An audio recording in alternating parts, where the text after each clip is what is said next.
You are muted, Gabriel. Welcome, ladies and gentlemen, to the FOL Marketplace. My name is Gabriel Carter.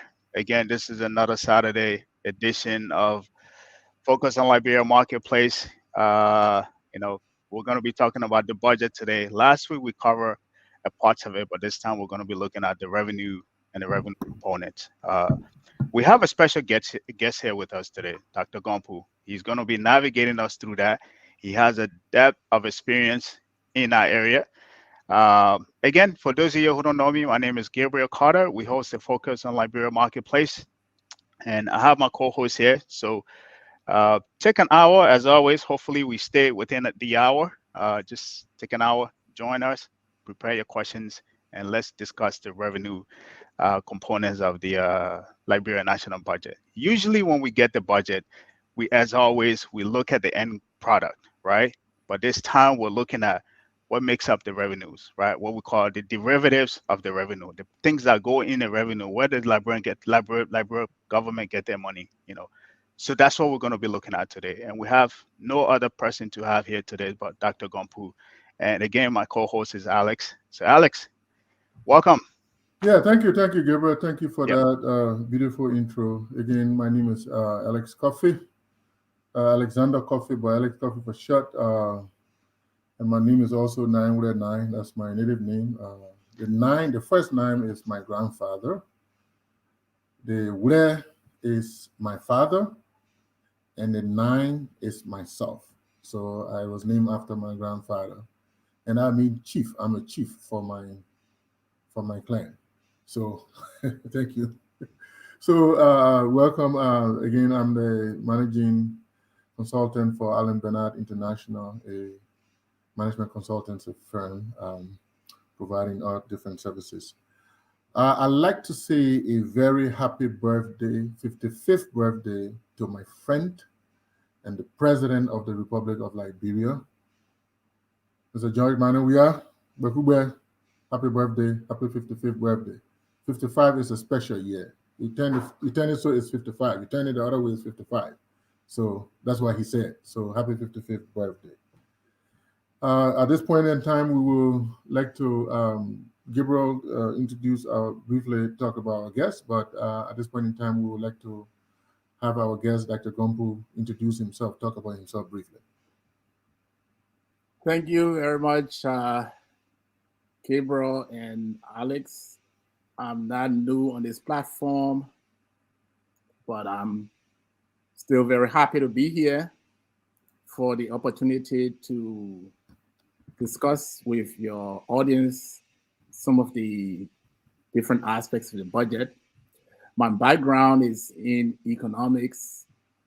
I have worked with the budget as budget director and deputy finance minister for budget between 2009 and 2011.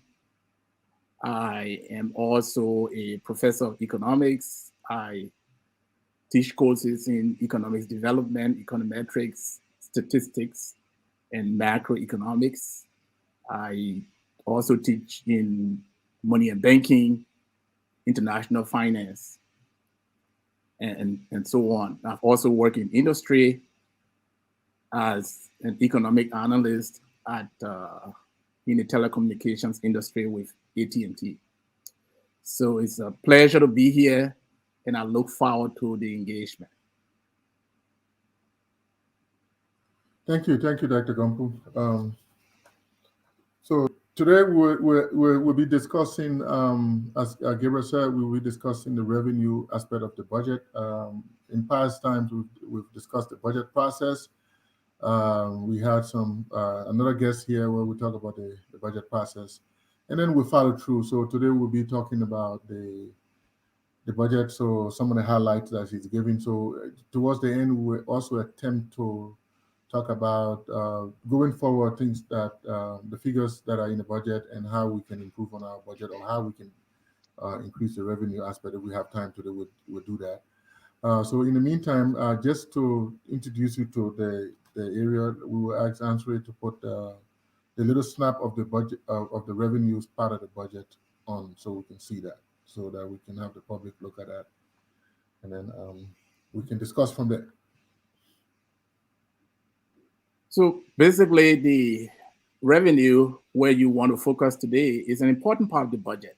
The budget actually consists of both the revenue side and the expenditure side. But unfortunately, in our budget process, the revenue side is not really transparent. I will start off by saying that. If you look at the entire budget book, the budget book, I think, is over 400 pages now. If I'm not mistaken, you can correct me. But in those 400 pages, I think only 3 or 4 pages are devoted to the revenue side. Yep. And that is an indication of lack of transparency on the revenue side. But the revenue is basically an important part of the budget, because the main driver of spending is your ability to generate revenue. So it's then what is revenue within the budget context? What so is revenue? When you think about revenue, you could think about it as income. If you look at it from an individual point of view, is your earnings, what you get as an individual, and what you earn or what flows in informs your ability to spend. But for government, what the government earns, government income, is actually a sum of inflows, which consists of a few or a number of variables. So you have the personal income tax, you have the corporate income tax, you got property tax, you got taxes on international trade, you have grants, you have debt, and all of those things that makes money come into the government treasury will be the revenue, total revenue side. So the biggest part of it is really the tax revenue, which can be further analyzed. So that's the government, that informs, or that basically equips the government's ability to spend and to fund those spending programs where the emphasis in the budget is. But I think that to make the budget more transparent, there is a need for Liberia to put some emphasis on the revenue side of the budget, because without money coming in, you really have difficulty continuing to spend. So you cannot just ignore your income and basically focus on your spending side. And that's what Liberia has been doing. And so it's a good idea that, and it's a big contribution for focus on Liberia to really encourage us to look at the revenue side of the budget separately. So we, as you can see, that we have the revenue aspect of the budget. Again, these figures were drawn from the Ministry of Finance website, and sometimes the figures are a little bit different from document to document. So, but for the sake of the conversation, we'll take these figures. We cannot attest to the correctness of these figures, but these are figures that we got from the Ministry of Finance website. So, but for the sake of the conversation, we'll look at these figures. So, Dr. Gompu, as you can see that we have the tax revenue over the past 5 years, 2016, 2017, 17, 18, 18, 19, 19, 20, and 2021. 2021 just ended July, and right now we are on the 6-month budget that is from July to December, because we are going to pivot to the annual calendar, which is consonant with the countries in the sub-region, in the West Africa sub-region, and a lot of other countries. So that's why we have the 6-month budget, and then as of 2022, the government is going to move to a budget which falls between January 1 to December 31st. So those are the figures there, as you can see. The combination of that revenue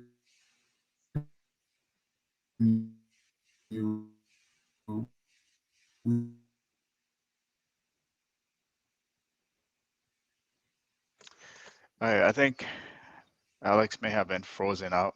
Can Dr. Gompo, can you hear me? Yes, very Yeah. clear. All right. So I why Alex is coming back? You mentioned something twice. International trade, that we get, revenue from personal tax, corporate tax, and you said other international trade. Without going too much into it, while we're waiting for Alex to come back, who are our biggest international trade partners, and how do you think we can increase trade relationship with other countries to increase trade revenues from, if any, from to help bolster the revenue going forward?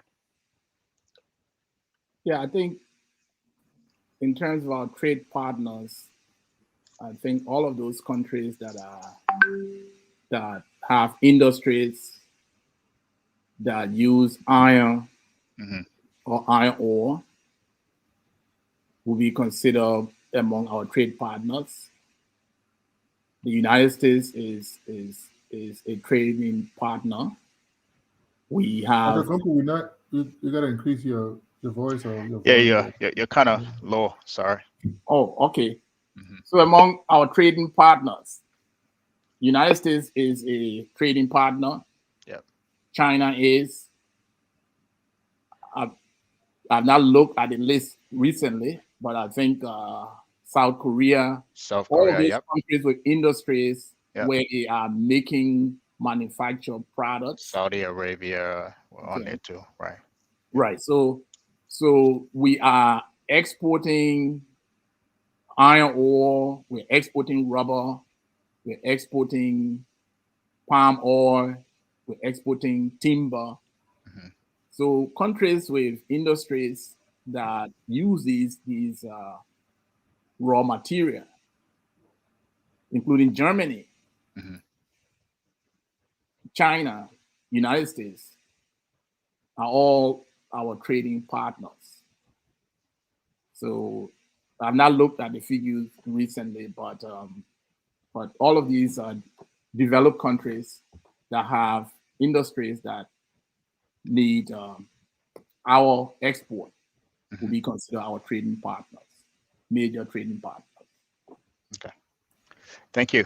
Alex, you were asking a question before you fell off. So I go was ahead. looking at the tax revenue part of the budget. I said, I mean, if you look at the snapshot there, you have the tax revenue, you have the non-tax revenue, and then you have the external sources. So that is, we receive some grants and we receive some loans. So we're talking about the tax revenue. So what are those things? What are those tax revenues that the government collect this money from? Yeah. So in theory, you would say that the variables that go into that tax revenue will be personal income tax, corporate income tax, property tax, international trade tax, and I think those are the main ones in the tax revenue. But again, because the budget is not really transparent, it's hard to say what percentage of the total tax is coming from personal income tax and from the other variables that are listed. But if you just eyeball the budget, you will see that a significant portion of that tax revenue is taxes on international trade, which to me is not really progressive. I think those taxes on international trade, they tend to be those taxes on imports. Yep. So all of those products, the sardine, the margarine, cars, and other things that are brought into the country, the government tend to impose taxes on them, and those tend to all go into international trade tax. We need to make the budget more transparent. Let's see what percentage of the budget comes from personal income tax. In many countries, that is the main source of taxes in the United States and many of the other developed countries. So why is it we tend to not make it transparent in our country as to how much of our total tax is being paid by income earners? And so the effect of that is that there are so many people, there are a number of people in our society who are not actually paying taxes, especially the rich folks. Yeah. So that's my observation. But the main source of that total tax revenue, if you look at it, again, based on the data that is available to us, is the international trade tax. Yeah. And that most of those taxes are paid by consumers who tend to be predominantly the poor and the working class. And if you look at it as a proportion of their income, you see that those people are paying a greater burden of our total tax collection as compared to those who have a stronger ability to pay in terms of rich people who own their own businesses, and therefore a number of them are not on payroll. So most of the personal income tax comes from payroll. See? And so if you own your own business and you're not on payroll and you are basically just going into petty cash to fund your spending, then it's hard to tell what your income was. Yeah. So I think a number of people are getting away, and that's part of what is contributing to the challenges the government has in generating the kind of revenue that we could be generating to support our development plan. So, Dr. Gumpo, before we go into the challenges and all that, what we want to do at this point is to just we will get to a point where we talk about the challenges and the opportunities for growth and things like that. So, but right now, what we want to provide is education to the people, let them understand the components of the budget. What is the revenue? So, if I may just pivot on the discussion you were trying to hold there. Yes, if you look at the budget, we talk about the tax revenue, and the tax revenue is the highest contributor to the government's revenue as per the figures that was displayed on the board.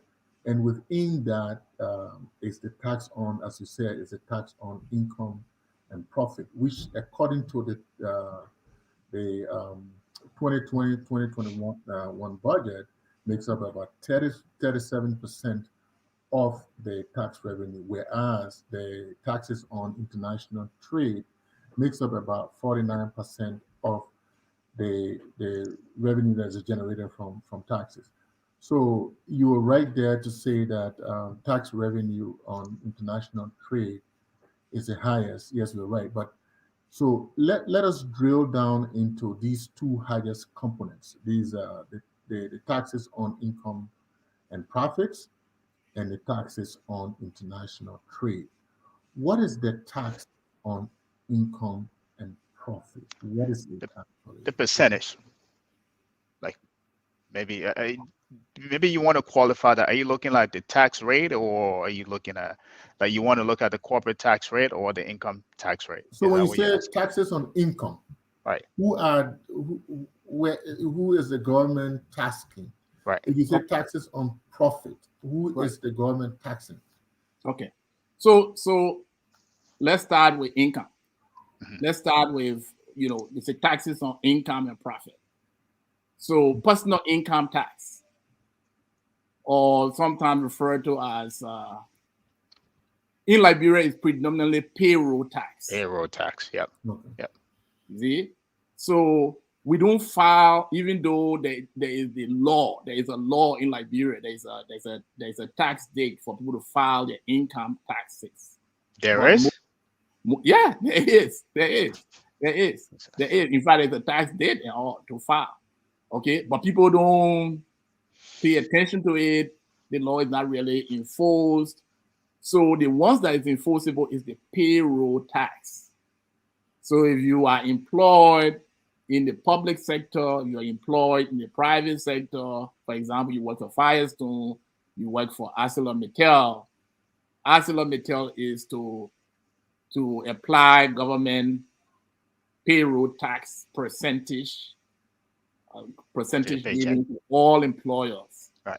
And then the government will withhold those taxes and then report it to government based on the number of people on their payroll and the amount they earn. So that is what constitute most of the taxes on income. So I get it to mean that once you're working in Liberia, you're supposed to pay taxes, whether Yes. you're working in Manjua Market or you're working in Zubetan Market or you're working in Bugunjire. As long as you're working as any individual, whether a Liberian citizen or a foreign national, once you are employed in Liberia, you have to pay taxes. Yes. If you are employed and you're on payroll, Mm-hmm. someone is paying you, like you work for a store, you work for, say, Royal Hotel or any of those hotels, and you're getting paid. The employer is required to withhold payroll taxes, which is consistent with even the United States as well. Theoretically, even if you selling in Bogondile or in Sanikole or Logwatuo, you're supposed to pay income taxes too. But there's also a minimum level of income below which you don't pay taxes. I don't know Okay. the figure of That makes sense. There is a minimum level of income. There's a threshold, and after that, you have to pay. So that's how the taxes on income and profit come in. So the taxes on income is the one that is coming from those payroll tax withholding. Then the taxes on profit will be, there are so many different forms of businesses in the country. So there is the proprietorship, such as you have a shop, you have a store on Broad Street, or you have a store in Painesville. You have a pharmacy. Okay. So that pharmacy is registered as a business. And then if you are registered as a partnership or you register as a corporation, okay, so that corporation is a legal person. And I'm sure, we on the show all know about corporate, the corporation as a legal person. So that corporation needs to file taxes. If you are a proprietor, single proprietor, then the profit you make in terms of, okay, you spend a certain amount to run the store, and then you have a certain amount of revenue. So the difference between revenue minus your expenses constitute your profit. And then you're supposed to apply the corporate tax rate. And the corporate tax rate, I think, is around maybe 25% or 20% now. You're supposed to apply that and then remit the proceeds to government. And that's how the government collect the the taxes on profit. So the business, almost like what did the business earn? What is the net earning of your business? That net earning is what in the business world is referred to as tax, as a profit. And then they apply the tax rate to it, and then that constitutes taxes on profit. And that's, again, that's part of where the lack of transparency comes in, because you see the way they're reporting it is reporting taxes on profit and income. You see, so in other words, they are combining both. Taxing, yeah. You see, they're combining both. So it's now, if you don't have that data, it's hard to tell what proportion of that total tax is coming from profit, right, and what proportion is coming from income. Yeah. Yeah, that's just the format. If you, like you say, the budget book it consists of a lot of pages, and then what we understand so far from what you've explained is that taxes on income are taxes from people who are employed, whether you're employed in the private sector or you're working with the government. So those who are working with the government also pay taxes. If you're working with the national legislature, you're working with Ministry of Finance, you're working with whatever entity in Liberia, whether in the private sector or in the government, yes, you were supposed to pay income taxes. And there's a whole calculation. There's a whole format. There are different tax brackets depending on the amount you make. So it's like, they call it pay as you earn, payee. So any amount you make, but there's a minimum. So for example, the tax calculation will say anything up to a certain amount, you don't pay taxes on it. But anything above that, you pay taxes on it. And there's a formula for that. It's a whole formula that everybody is using, and it's part of the tax law. Everybody across the country, every employer, whether you running a fuller shop or you're running a anything that employs people, is supposed to follow that format as long as the person earn an amount that is within that tax bracket. And it's broken down into certain bracket. From this amount to this amount, you're paying this percentage. From this amount to that amount. So those who make more money tend to pay more. And those who make less tend to pay less. Am I right? Yes, those brackets, those tax brackets have percentages attached to them. And in the Liberian tax law, as it's written right now, I think there are only 3 brackets. There are 3 brackets. And that's another problem too. And I raised that with the revenue people when I was there. I thought that we should have more brackets. Yeah.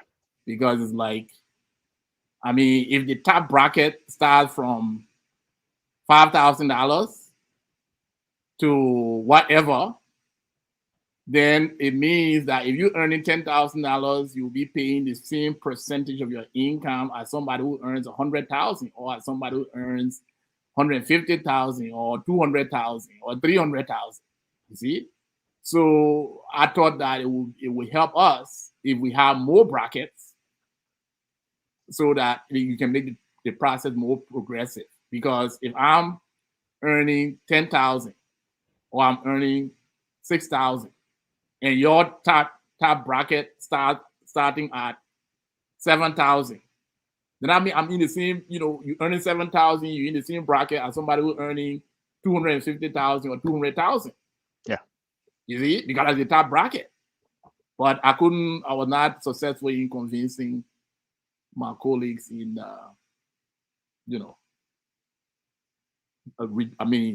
adding additional brackets to make sure that the top earners are put in a much higher bracket than certain people. So, I know the government does a great job, and they go to when I say government, I mean government. I'm not talking about a particular person in power, whether it's a previous government, it's a current government, but the government go to great length in making sure that that formula it works, and then they share that formula with all the employers that are supposed to pay taxes. So they go to great length to make sure that everybody's using the same tax, the format for the calculation. So let's look at the profit. So anybody who's doing business, whether it's small business, a medium business, or a large business, is supposed to pay taxes on the profit they earn. And Right. I heard you earlier talk about, even you were talking about some of the challenges. So, and you're talking about filing tax return at the end of the year. Yeah, there's law on it, but whether people do it or not is a different thing. But so, in the midst of all that, how does government collect taxes on profit? How does the government of Liberia go about that? Right. The government has you have the LRA, which is the Liberia Revenue Agency. Mhm. And in that agency, there are revenue analysts and collectors. And it's expected that businesses will remit their taxes voluntarily. So you as a business person, let's say you're running a restaurant, and you know that your taxes are 25% of your profit. So every quarter, when you calculate your revenue and your profit, you're supposed to then When DC that way, it will be much better. you're supposed to then do your calculation and understand that the tax revenue which you are withholding is not your money, it's government money. So the government doesn't have to come after you. So you are expected to just remit what you have for government independently or voluntarily. Yeah, and that's how it is done. And so Firestone, at the either at the end of each pay period or quarterly, depending on the arrangement they have with the LRA, we just write a check for the total amount of taxes on income that he has withheld. And then those ones that are paying taxes on profit, they do the same thing. You calculate your profit, and then you calculate, you apply the percentage, and you say, okay, 25% of this profit belongs to government, and you just send the money in. And yeah, but there are difficulties around that. I know the Liberia Revenue Authority, the LRA, categorize taxpayer businesses into small, medium, and large. Right. That's why they have the large tax division, they have the medium tax division, they have the small tax division. And there are people who are specialized in doing those calculations and doing the collection. Right. But like you said, you're supposed to. But You're supposed nowhere in the world, nobody wants to pay taxes. Even in the great United States of America, nobody wants to pay taxes. So that's what I'm saying. Yes, the formulas are there, those things are there, but the issue is from your experience as a Deputy Minister for Revenue, how does government go about, say, even in the small tax, the small tax bracket people, how does government go about collecting this money? What mechanism are there to ensure that people pay these monies? Okay, I was, just to clarify, I think I was Deputy Minister for Budget. Oh, budget. Not for Revenue. Okay. So there was a Deputy Minister for Revenue. Okay. Yeah. So and that minister did not report, was not under the supervision of the budget director. Okay. Under the new arrangement. See, under the arrangement where now the budget department or the budget bureau has been integrated with the Ministry of Finance, the budget department the budget bureau is now a department in the Ministry of Finance. And then the revenue is independent. So basically the revenue reports its data to the budget department. So from your experience, from your general experience, how okay. How okay. Right. So the way I think it's done is that you're correct with the vision. So if you work in large taxes, for example, you know all of the businesses that are registered as large taxpayers, depending on maybe their revenue generation, their investment, and maybe their employees and so forth. So you have that list, and you know the quarterly deadline for filing. So they're supposed to send those money. So then when the collectors or when the bank inform you that XYZ organization have not paid, then that large tax group will look at the data and follow up with them, maybe give them a call or send agents out. Even though people don't like to pay taxes, but you don't want your business to be interrupted because the government LRA is sending agents to your business. If they send agents to your business, you have to stop what you're doing to answer their questions. You see, it can be almost like preliminary audit if they are coming to your business. So most wise business people are better off just basically paying up their taxes. See, and again, that's where the issue of integrity comes in, because I mean, if you choose not to pay, you are accumulating debt. You are growing liabilities. And I don't know some of the strategies they use, but in other countries, those taxes you have that you didn't remit tend to accrue interest. Yeah. And that becomes a disincentive for you to hold on to government taxes. So I hope the LRA is doing that, but generally in our society, they don't. Sometimes they just apply penalties and they really don't apply some kind of interest rate that is compounding over time. Some of our guests who have owed the Internal Revenue Service in this country can attest to that. That we all pay taxes. American citizens pay taxes not because they want to, but if you owe the federal government, or you owe the IRS and you don't pay, and they have to come after you, you don't just pay how much you owe, but you also pay penalty and interest. It's almost like they're lending you money if you have government money that you didn't remit. So I want to believe that that's the same system or almost similar system in Liberia. Most taxpayers know their obligation and they know that there are consequences for not sending government money, and they voluntarily send those money. The unscrupulous ones tend to make all kinds of deals, and that's where the issue of corruption comes in. And then that's where the credibility and integrity of the tax collectors come in. So the government of Liberia has the LRA has this. They have some mechanism in making their businesses to pay. Of course, it's easier to deal with the large businesses because they're there, they're known, they're registered, everything is okay.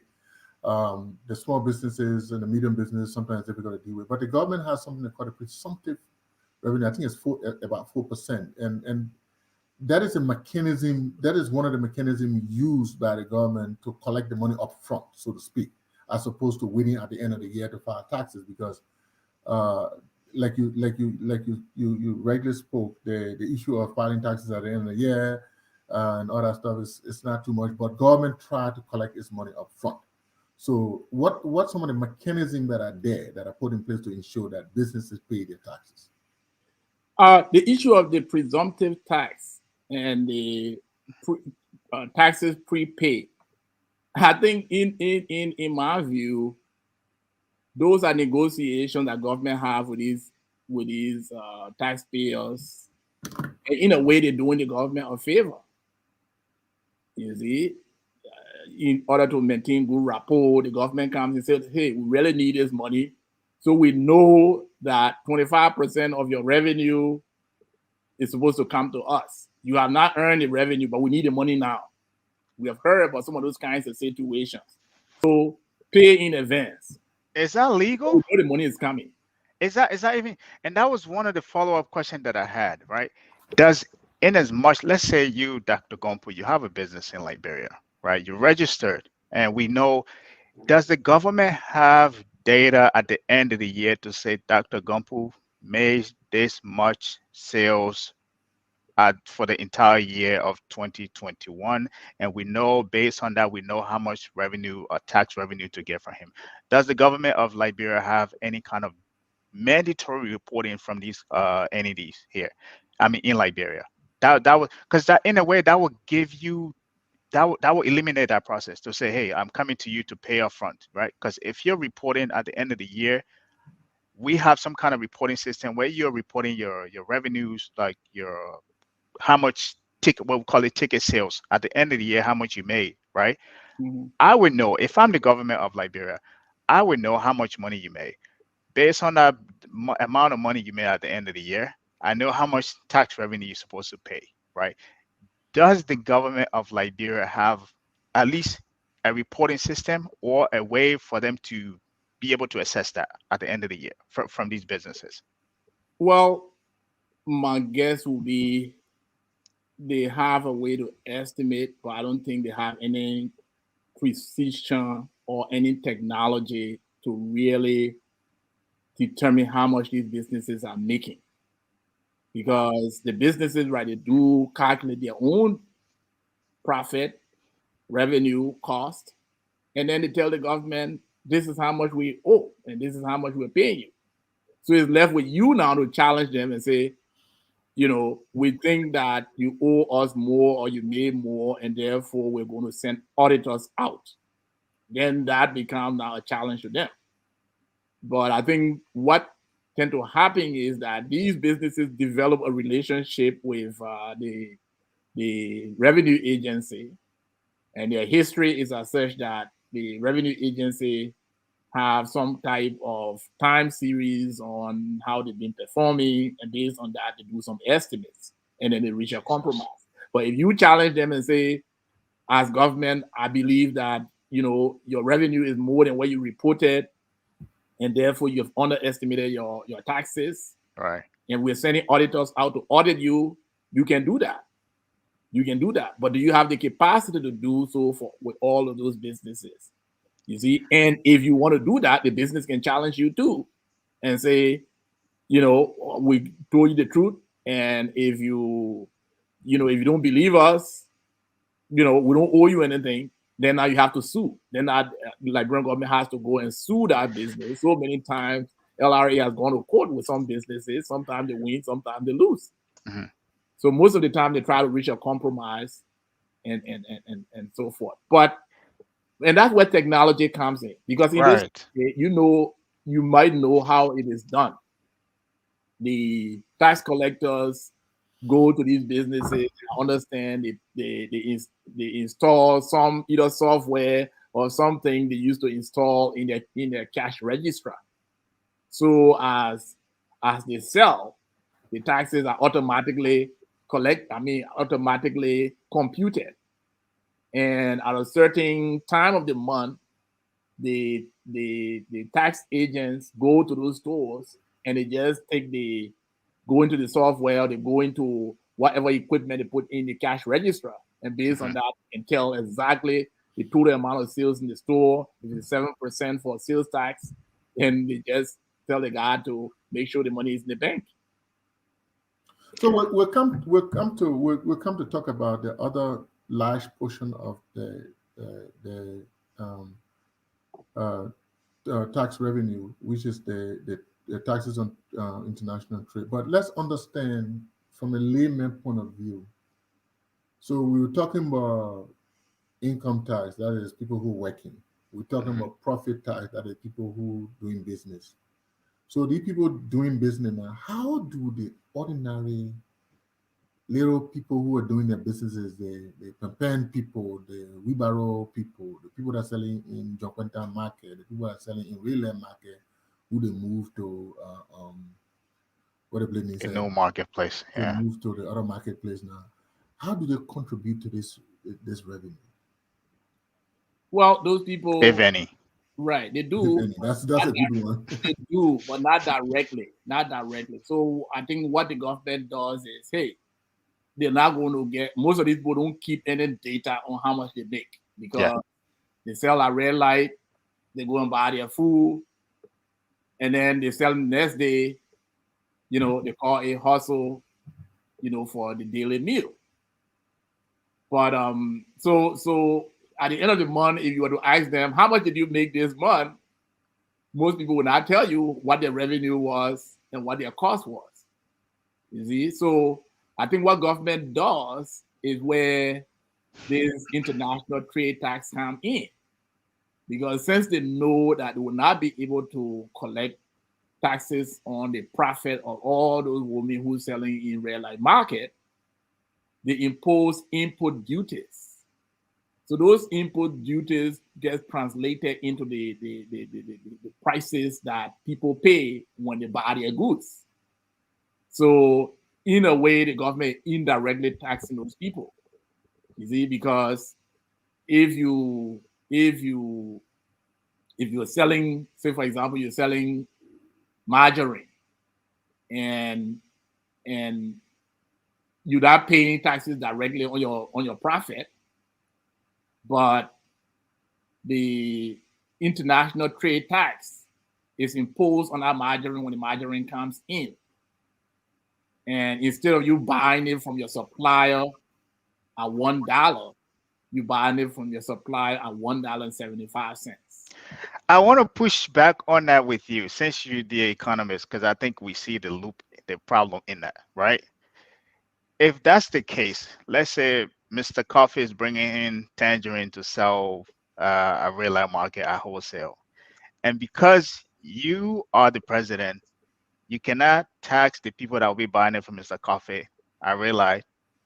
So you want to add, say additional 5 cents there to make up for that money you can't collect from, the how do you call it? Those people that you can't collect money from, right? Mm-hmm. Do you think that this incentivizes Mr. Coffee in a way that that's because that is technically going to eat into his margin? I'm just trying to get to the basic supply and demand. That's going to eat into his margin. That Right. the profit that the amount of margarine that he was going to import, it may end up decreasing in a little bit. So in subsequent, it kind of decreased the amount of money that the government, which is you, supposed to get in terms of tax revenue. Right. Right. Yeah. So that definitely when you increase business cost, you reduce the volume of business that they could make. And when you reduce the volume, then of course you increasing their overall cost, and therefore you decreasing the profit that they could make. So taxes are generally a disincentive for these businesses. So most businesses would prefer not to pay taxes on. Unfortunately, we need public service. We need security. We need better road. We need to have people representing us in international negotiations. And as a country, we have to pay our bills, and therefore we cannot escape taxes. But there is no way that the government can easily collect taxes from those people selling at red light and Douala market and waterside market. There's just no easy way. So that is the indirect way that the government collect taxes from these people. Another way is when they impose some import duties on petroleum import. Well, you bring in the potato grains to the market, you have to, buy gas, or you have to pay transportation. Well, that transportation price is also factoring in the cost of gasoline. So in a way, you're paying taxes because the higher the gasoline taxes, the higher the transportation tax, and therefore the higher will be the price of the potato grains.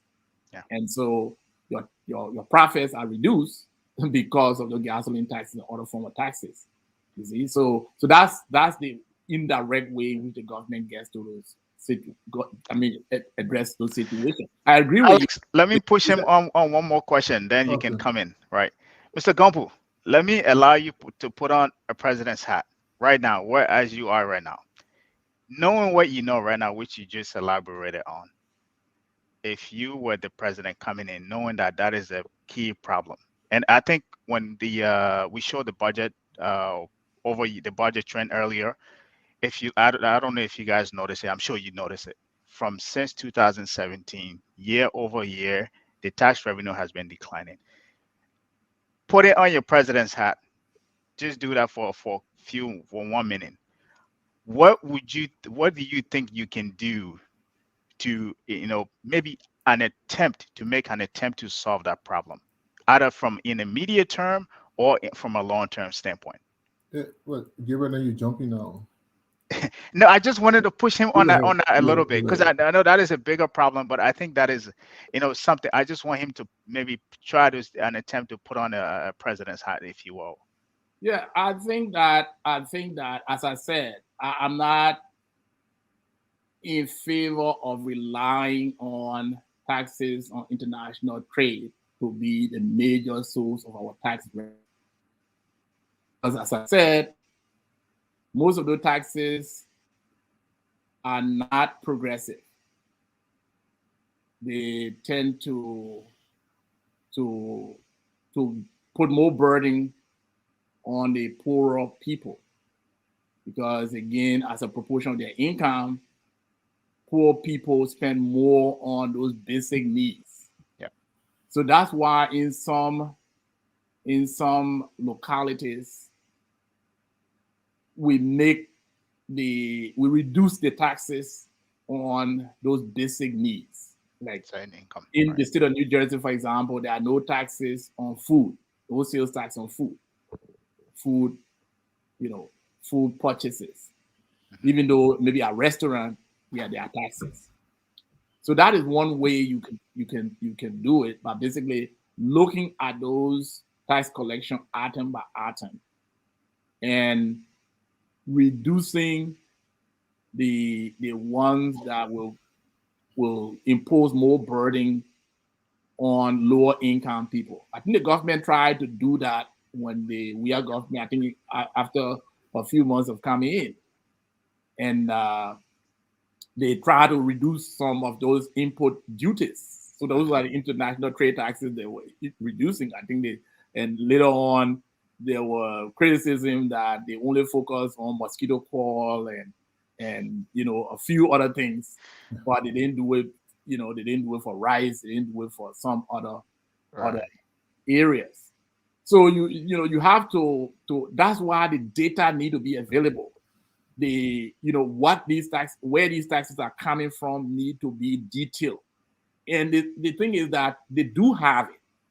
When you go behind the scenes and talk to the revenue director, they have the detail, but they do not publish it to the general public. They have the detail line by line, item by item, which one of these items brought in more money, less money, and so forth. So you can look at those items and say, which one of these things benefit the average family? Which one of these things are essential commodities for these people, these families that fall in this class of poverty that we're fighting to reduce. Yeah. And you can target those things and really cut those taxes, but then you can impose taxes in other places where it will not hurt the poor so much and still end up with more or equal amount of revenue. Yeah. So, Dr. Gumpu, we'll come to a time where we'll talk about opportunities to upgrade, if you may, the government revenue generating power. I listened to a program, one of these programs, and I heard the finance minister said that by next year, the budget might grow to 700 million thereabout. Yeah. So that means the budget is going to jump from. That means the revenue has to jump in order for the budget to grow. So to 700 we'll come to that. We'll come to that towards the end of the program. But let me do something here. So because I'm more interested coming back into the question where the ordinary people, how do they contribute to the budget? But you alluded to something called the taxes on part of the tax revenue, the taxes on goods and services, right? So, say goods and services is like what you're talking about in the city of New Jersey, and that, but I like to focus on Liberia. Goods and services taxes, say for example, if you go and buy something, right?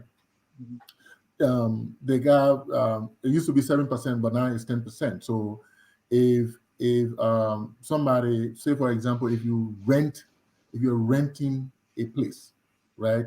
There's a difference between property tax and all that. Say, so if you want to buy something, right? A tax is something like a sales tax is imposed on you, right? That amount where you're talking about the New Jersey example where they don't pay taxes on clothing, but they pay taxes on other items. So if you went to the store, you bought something, and maybe you're charged 3%, right? So that is part of goods and services tax. If you perform a service, or if maybe you did a consultancy and government say you're required to charge 10%. If Dr. Gompo went to Liberia and did a consultancy, off the top, I'm the guy who is hiring Dr. Gompo to do the consultancy. So if I'm paying Dr. Gompo $10,000, I have to take 10% of that $10,000 and remit it to government. So it's my duty to do it. If I don't pay it on both, and these days the government is making both the person who is providing the service and the person who is doing the service, they are making them responsible to ensure that they collect that money from. So now you talk something about also on the taxes on international trade, which comprises input duties, duties on other imports and excise taxes. Mostly those are the things that they charge at the ports. Yep. All right, whether at the free port or the Port of Monrovia, Port of Buchanan, or at the airport, those are the things they charge on the goods that people bring into the country. So if you're an ordinary Liberian marketer, those people that go to China to go to go buy goods, they buy. Big companies, whether you're Liberian big store or you're whoever, as long as you're supposed to pay import duties for those things that you're bringing to the country. So you pay your import duty, you pay your excess taxes, you pay your fee on your other things. And also, if you were taking goods out of the country, you also pay what they call a fee on your export. Yeah, so those are all the things that are into the international taxes on international trade, right? Yeah. So you can be, if you are selling in Mandra market, I like to use Mandra. If you are selling in Mandra market or you're selling in Junkwentown market, if you had the power to raise $25,000, $20,000 to send for goods, or if they form, I know Liberians form group, those Liberian women especially, give it to our women. Those people who making, of course, the men sell too, but give it to our women, they sell. So they put themselves together, they send their lay money to China or some other country to bring their goods. And those goods are, as long as they have to pay input duties, they pay at the free port. All right. So they pay their taxes. It's like any Indian business, it's like any Lebanese business or any Liberian business or any other national that sells in Liberia. Liberians as a whole, whether it is subject to trade incentives and things like that, whether you're a seller metal, whether you are the oil company, once you're bringing goods to sell into the country, you pay those duties. Those are the things that go into that. But what I'm interested in is, yes, I know Liberians who bring in goods, they pay taxes.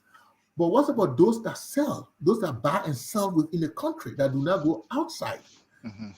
Those that buy their goods from the store to sell, those that buy their little beer from beer factory to go sell in their shop, those that run business, those that run keke, how do they pay taxes?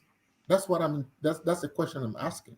How do they pay their taxes on the things, the services that they provide? Right. And the taxi driver, those people, how do they pay those taxes? Okay, so if you are a taxi driver and you are not incorporated, you don't have a registered business that the government can recognize you, then in most cases you do not pay directly. You do not pay taxes directly on your profit, but you pay taxes indirectly. Because suppose you are the keke importer, and the government tells you that each keke you bring in, the tax on each keke you bring in is going to be $500. Okay, as opposed to before. So then, what are you going to price your keke at now? If you were pricing the keke at $3,000 before, and now the government is telling you your keke is going to be your keke tax per keke is $500. $3,500. Then you're going to now pay the government the $500. Now when you bring your keke to sell, now you're going to sell your keke for $3,500. You're going to try to sell it for $3,500 or even more. You're going to try to do that. So the guy who was buying the keke from you before and running around and just putting the money in his pocket, he was now filing his profit with government, is now coming to buy the keke from you now for more than what he was paying before. So indirectly, that keke driver is paying tax, right? Because before you were bought a keke for $3,000. But now, because the government has imposed an additional $500 on each keke coming in, he's going to now buy this keke for $3,500. So even though it may look like he's now paying taxes to the government, but over time, he has actually paid out $500 for each year he'll be keeping that keke.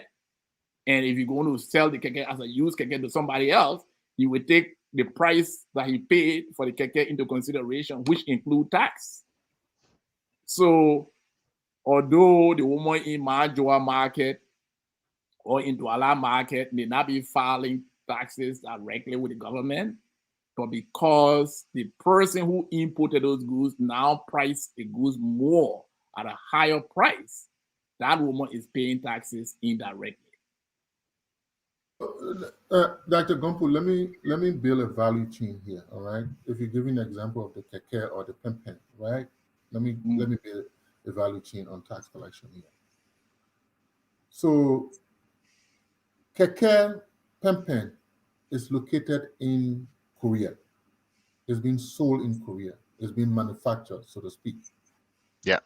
Or it's being manufactured or being assembled in Liberia. Okay. Whether it's assembled in Liberia or is not assembled in Liberia and is brought in, right? It is brought in by somebody. So that somebody is Mr. Morris Store. Yeah. Mr. Morris Company Limited has a store that is Right. ordering keke and pempen, right? Either the parts to assemble it or the keke in full. All right. So he orders the part or the keke. At the free port of Monrovia, he sends his money, either through letter of credit or whatever wire transfer, he sends his money. He brings the goods at the free port. He's going to pay his import duties and other duties that he has to pay. So he has paid that. Right. Of course, that is also factored. The cost of the import duty and other things is factored into his price. The cost of the keke itself is factored into his price, his end price that he's going to sell it. So he brings the goods to store. So he used transport to bring the goods to store. So he pays transportation, he add all that, the factor all are into the price. Right. Then Flomo. Flomo comes to the store and wants to buy the keke. The keke is $800, right? So the guy has sold his so he paid the Mr. Morris Store paid his import duties, and he then sells the thing to Flomo. Yeah, for $800. For $800. Yeah. He's going to pay income tax on the profit he made for selling the keke to Flomo. So he paid his dues already. He sold the keke for $800. He paid, say, maybe 15% on that $800 to government. Right. So Flomo now paid $800. He takes the keke and he starts to run the keke. It makes him money. He's running the keke or the pempen.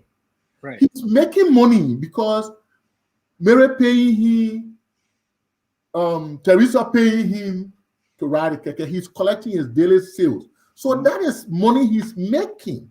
Right. Right? Right. My question then is, how much is government taxing or supposed to tax that money that Flomo making? Because what you're trying to tell me is that the indirect tax, whether the indirect tax or whatever he's paying, he has already paid. But yes, but he made money on his daily sales as long as he has that keke, he's running it. Right. So what we call in Liberia, they call it what he's employed, he's vulnerably employed. That's how they call it. Right. Okay, he's vulnerably employed. Right. How much does he pay, or maybe how does government collect? How do they even know that he's even making money? Okay. So the thing is that you can think about it as he has paid his taxes in lump sum. So let me hold you that, and not because when you were at the ministry at the budget place, it's not only maybe keke was not too commonplace, but you had these people that are even selling on freeway, who's making this furnitures and all these things. You have these people who buying from whether the Indian people who sell or other Liberians that are bringing goods, who are the end sellers who are selling these goods. Because if we have value-added system, if I bought that potato green from that person, I will pay value-added taxes. That's my portion of the tax I pay. But it costs something called goods and services taxes and all that. So whether we charge it at that level, I don't know. But those who are selling their wares, because I'm saying this because if we give example, as for example Ghana, right? They have captured, say, at the Makala market, which we could call, which could be equivalent to real market. All right. Those people there, the government has done a scheme where those people, foot soldiers from the revenue authority go there, and those people are registered, and they almost always pay their taxes on a daily basis, right? They pay their taxes on a daily. They got tax collectors who go and collect their taxes on a daily basis. Is there a flat rate? Well, I don't know the rates and stuff like that, but they pay. So if you go to a marketplace, how will you know how much was made on that day if you don't have machines to record the sales? It has to be a flat rate to say it has to be. You pay 10 cedis, everybody in this market pay 10 cedis every day, or everybody in this market pay 20 cedis every day. It's a flat rate, but they go and do that collection. All right, periodically, daily, they go and do that collection. So I'm just giving you an example to bring it in the context of Liberia. At least they make an effort, right? Yeah. How do these people pay taxes? Well, I think to the best of my knowledge, I mean, to be able to collect taxes from people, you have to know their tax income, ID, right? Social you have to Security, income, right? You have to know their income. In other words, if you wanted to collect taxes from the people in Douala market, you have to know what their income is, not just their sales, but you have to also know their cost to find the difference, so you can really know their income, then you can tax their income. But you don't know that. So that example, when you're at the Ministry of Finance, how you were doing it? Again, I was not on the tax side, and at least you're working in the ministry, you should have an idea. Well, as I said, I mean, when you are when you are a deputy minister, you see the kind of independence the budget director had before that merger, that independence was partially lost. So now when you I'm where we are already, but I know that they can categorize people into small, medium, and large businesses. So of course, I mean that's public information. To know that information. So, that is public information. That is public information. But basically, it is obvious that the people in Waterside Market and in Douala Market, those sellers there do not pay taxes directly unless they are registered with the government, unless they have their businesses registered with the government, so that the government can expect taxes from them and so they can be audited. You cannot just walk into a market. You look at those Liberian market, they're not even organized. They're not even organized in terms of saying, you see somebody at this table today, you will see this person there tomorrow. You don't even know the number of tables and the number of sellers in Waterside Market, given the way the whole markets are structured. You see, so there is no easy way to collect taxes from them. Even real estate taxes are not even being collected. Then you think about collecting taxes from people who are selling fish and and palm nuts and pepper in Waterside Market. I mean, that is I have a question. When those people buy those keke or those bikes or even the taxis, they do register them, right? Yes. Right. So they I mean, supposedly you should register with it. I think they register them. I think Right. so. So is there a way the government make, assess taxes at the end of the year on those whether keke or taxes at the end of the year? All right. Because you cannot tell me loosely that these guys just go to, let's say, to use Alex's example, you go to the place and Flomo buy the bike and you register it. So the government has some kind of data on you that this keke is registered, is on the road, right? Right. Whether right. you report daily or not, the money you make, that's not the government's problem. But at the end of the year, I would at least I should have some kind of flat rate to say this person, this keke, or these keke riders, or you want to call them, this is how much they're supposed to pay. And if I should be able to, in a way, be able to be able to track that down and make sure those people pay. That can go for the taxes, that can go for the keke, that can go for the bikes. Okay, but I think there should be some kind of data. Okay, here's one of the things the government is doing now, or the government does, right? Right.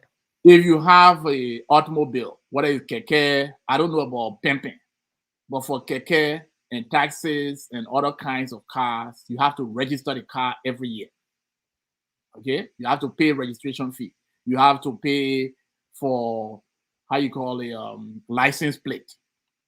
Okay, and that registration every year is another way in which the government collect payment from them. They don't call it taxes; they call it registration. So when you look at it, you see non-tax revenue. Those are some of the non-tax revenue in terms of those registration. And those drivers are not really happy about paying those. Now they also have what you call requirement to have insurance. Yes. So So I don't know about the pimping, but I know about taxes. They're required to have insurance. So that's another way in which government make them to pay to insurance company, and then the government, most of the insurance companies are registered, their incomes and profits are reported, and the government collect money, from those insurance companies in terms of their profit. So the more the government enforce those rules to make those taxi drivers have insurance. Right. In a way, I mean, some of the taxi drivers think that the insurance is a tax because most of the time when they have accidents, they don't collect. Right. They get so many different excuses. You have to go to court and so forth. So they see it as a form of tax. As a tax. Right. Then you also have the issue of the gasoline. They have to run those things. You have to buy gasoline. Every time you buy gasoline, you pay some kind of tax on the gasoline. So those are some of the indirect ways the government can do that. I mean, even in other countries, including United States, so many of those people who do these kind of businesses don't correctly pay their taxes.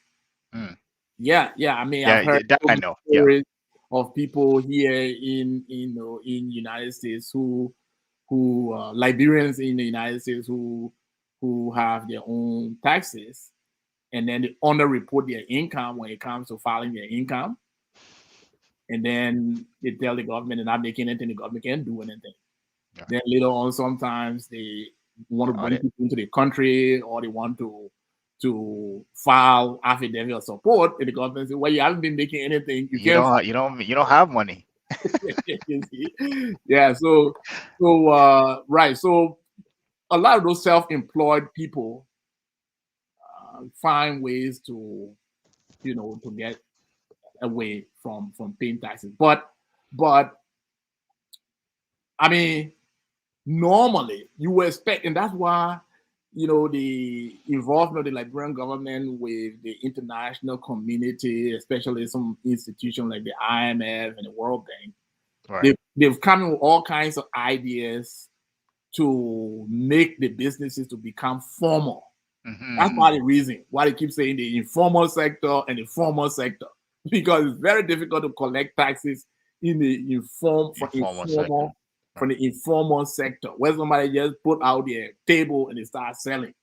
You see, so they're basically trying to facilitate the process of these people graduating from informal businesses to formal businesses where they are registered and people know where they are and you can audit them and all of that. Yeah. So it's a challenge. It's a challenge to, really go after these people. But most of them are not making they're not making significant amount of money anyway. So I think if we want to generate more revenue, I don't think that's the direction Place to look at, right? Right. But if, for example, government were to invest in, say, flea markets, setting, you improve the markets, and then you create stalls, for example, you create stalls, so that instead of being so congested as they are in waterside market, you can build the market in such a way that you allocate stalls to specific, businesses. Maybe it could facilitate the process of making them contribute to government revenue through tax payment. But the way it is now is very difficult. Yeah. So we got to entertain some questions from the audience here. So let me just ask one last question, then we'll move to questions from the audience, either from the comments, and maybe if Andre has the phone number, people can call in. So all this money we're talking about, at least we have an idea of the different, an element of the revenue side. We have some idea, and we're trying to see how the money can be collected. So these monies that are collected, where do they go? Where does government keep all these monies? Because when you collect, there's something about keep. Because we're talking about leakages here. You alluded to some things about leakages and all these things that could happen in the process. So where government can put all this money? What is that collection process, and where does it end up? Where does it end up? Right. I think there is the consolidated account at the central bank, where government revenues are deposited. So when Salif was president, I understand there was a procedure where when you were to pay taxes at the port and in other places, they'll give you the tax bill and you take it to the central bank and you just pay your taxes and then bring the receipt and then you clear your goods. I understand that since the CEC government came in, they've changed some of those procedures. So you pay your taxes to the LRA, and then the LRA takes the money over to the central bank after they've done all their own counting and their reporting. And this issue of the divergence between what's reported at the consolidated account and what the LRA received, has come up. And I understand it was also part of the issue regarding some of those auditors who were involved in some problems in recent times. That the whole process of not taking the money directly to the central bank, but indirectly through LRA, has led to some reconciliation issue, where you go to the consolidated account. If you audit the consolidated account at the central bank, it doesn't reconcile with what LRA actually collected. And then the question becomes, what's responsible for the divergence?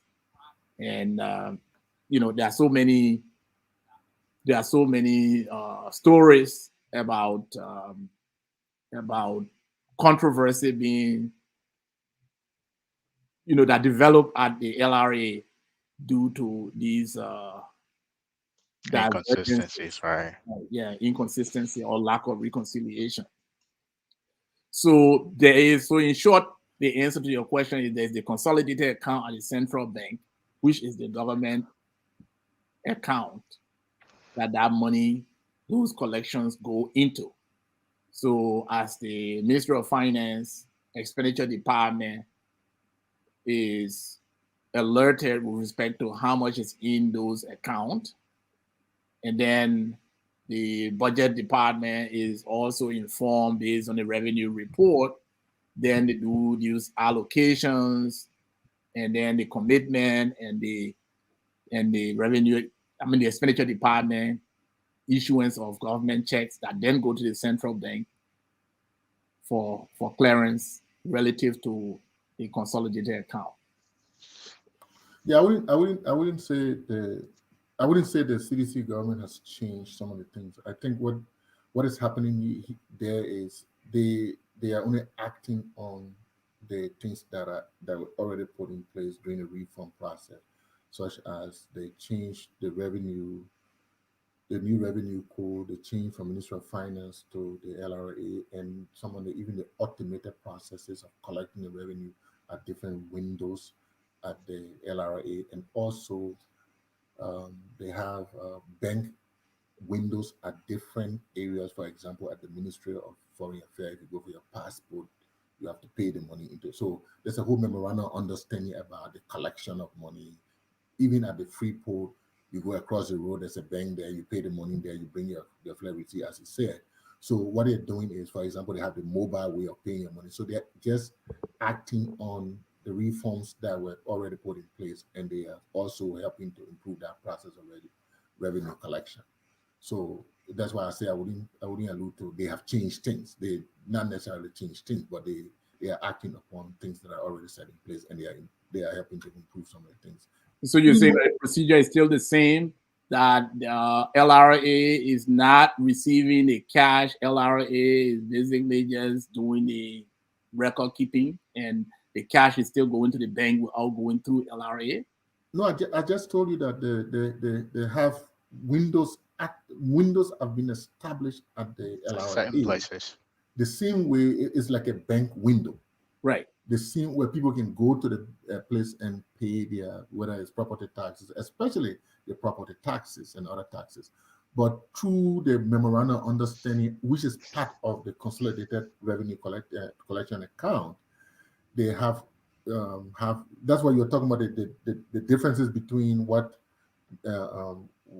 LRS says and whatever, because there's a memorandum of understanding for people to go to the bank and pay their revenue and collect their receipt, their deposit for their revenue they pay. Okay. So at every point, whether the free port or wherever they collect money, whether at the airport, there's a bank branch there, a window where you pay your money. So LRA has established windows within the LRA for you to go pay your taxes there as well. And those windows are managed by CBL? Yeah, in collaboration with CBL, so the money goes directly. Okay. Interesting. Good to know. So I think should we take a break and take the questions, yeah. or take the questions and take a break? At Focus on Liberia, we discuss everything Liberia, from education to politics, arts and culture, entertainment, agriculture, history, religion, family, and technology. Focus on Liberia uncovers and showcases the best of Liberia and shows the world the truth about Liberia. We educate, elevate, and promote all things Liberia. We conduct interviews, panel discussions, debates, and more. Tune in to Focus on Liberia on Facebook and YouTube and be a part of the stories that make up the news. This is Focus on Liberia, and I am Dennis Ja.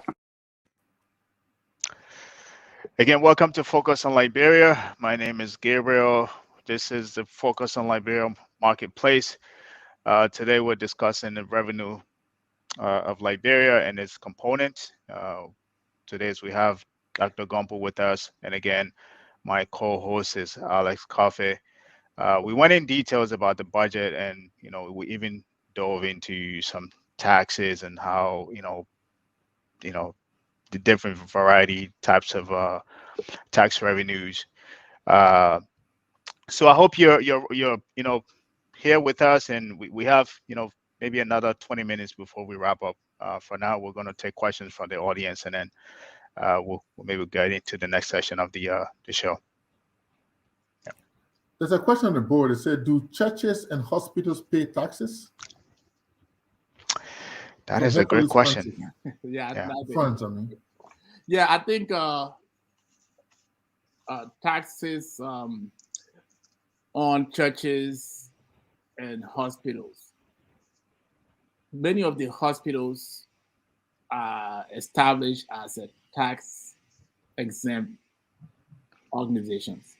The churches, I think, generally are all tax-exempt. So they don't pay taxes. But I believe the employees of the churches, because they are also citizens, they do pay their income tax. They do pay their income tax in the hospitals as well. So, say for example, St. Joseph Catholic Hospital, ELWA Hospital. Okay, these private hospitals, because they are established not for profit, they are there to serve the public. They are tax exempt. So they do not, to the best of my knowledge, file or pay income taxes as an institution. But the individuals who work there, the medical doctors who work there, they pay taxes on their income in the form of payroll tax. And as I said earlier, the payroll tax is really just a portion of income tax. I think our income tax need to be much more comprehensive and much more transparent, in the sense that I think the LRA should begin to really clarify and really enforce the income tax laws, so that not only people on payroll can pay their income tax, but also all people who earn income can pay taxes. Now, do you know if the properties, like let's say the church has a property and the hospital property, do you know if they're allowed to pay taxes on those properties as well, or just those are exempt as well? That including the property tax and the whatever revenue they collect. Are they both exempt, or only the revenue they collect? I'm not looking to that specific question. That's a great question, but my best guess is that if the church is using that property to generate income, such as, for example, the EcoBank building on Ashmont Street. I understand that building is owned by a particular church. Mm-hmm. And some building in that area is owned by a particular church, either the Episcopal Church or one of those churches. And to the extent that the church is renting this building on a commercial basis, I believe there is property tax on that building. Right. Okay, so what we do, we just have him put all the questions on the place, and Dr. Gompo, can you take note? And then I would take notes as well. Yeah, then we can respond to it. Yes. How are property taxes determined? How are property taxes determined? Like land, homes, what is the tax bracket? Okay. Yeah. Next.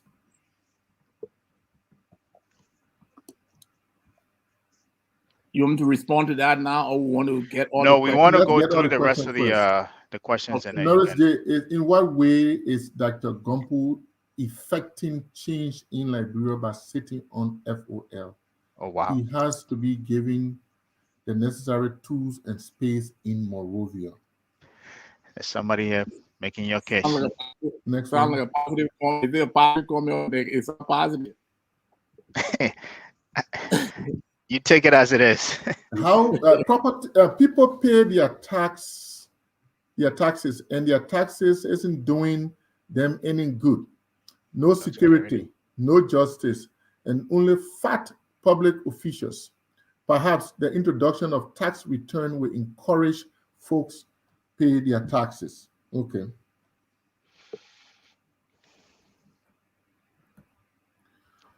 Number J, FYI, I said Dr. Gompu, I didn't say all educated people. I know dozens of educated people. So I think there was an argument between two people here that says that, or you say it's education that, so he thought that he was talking to general people, so he's talking about Dr. Gompu as a person. Specifically. So yeah.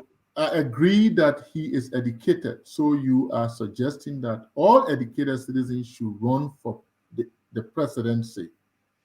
He arguably can be in charge of LRA, and the country will benefit by growing the economy. So Dr. Gompu, there's some focus on you here. Yeah. Right.